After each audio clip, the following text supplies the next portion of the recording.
distance often isn't just geographical, it's emotional and historical as well. How does the collective trauma of 1984 function as a glue for Sikh identity in the West? And why does that trauma feel more active abroad than in Punjab itself? 1984, it was a deeply traumatic year for two reasons. Firstly, Operation Blue Star, which was a direct attack. You could not pick a more offensive place to launch a military attack than the centre of the Sikh religion, the Golden Temple.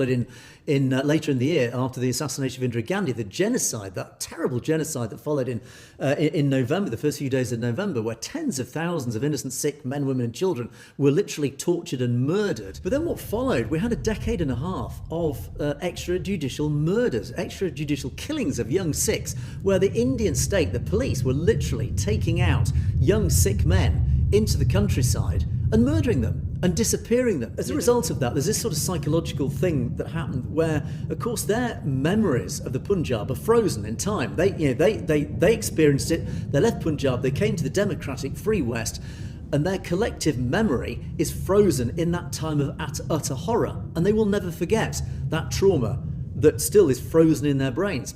But in the meantime, the Sikhs who stayed, the many Sikhs who stayed in the Punjab, they obviously experienced the trauma, but they've then been subjected to this sort of almost this normalisation perpetrated by the Indian state again over the following sort of 10, 20, 30 years, where they've become, it's almost like a Stockholm syndrome situation where they have become conditioned to accepting the behaviour of the Indian state, this persecution that has put the prison cell around them without them realising it, and therefore they've almost sort of collectively forgotten the trauma of 1984 because they've been seduced away from remembering it by this huge Gaudiya media, the Indian media that always has one narrative, and again it's very subliminal and it's very insidious the way they've done this. So again, we do see many Sikhs who almost refuse to accept the fact that their state of Punjab and their whole social structure is being quietly picked apart and dissolved by the Indian state. Their whole cultural heritage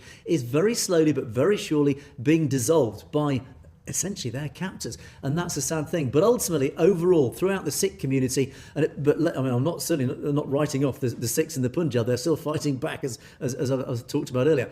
But ultimately, yes, there is this sort of there's almost this sort of disjoint between those who've fallen victim to the propaganda of the Indian state, but there is still a very large core of the Sikh community who recognise and who align with this core of collective trauma, effectively perpetrated by the Indian state, which includes those events of 1984.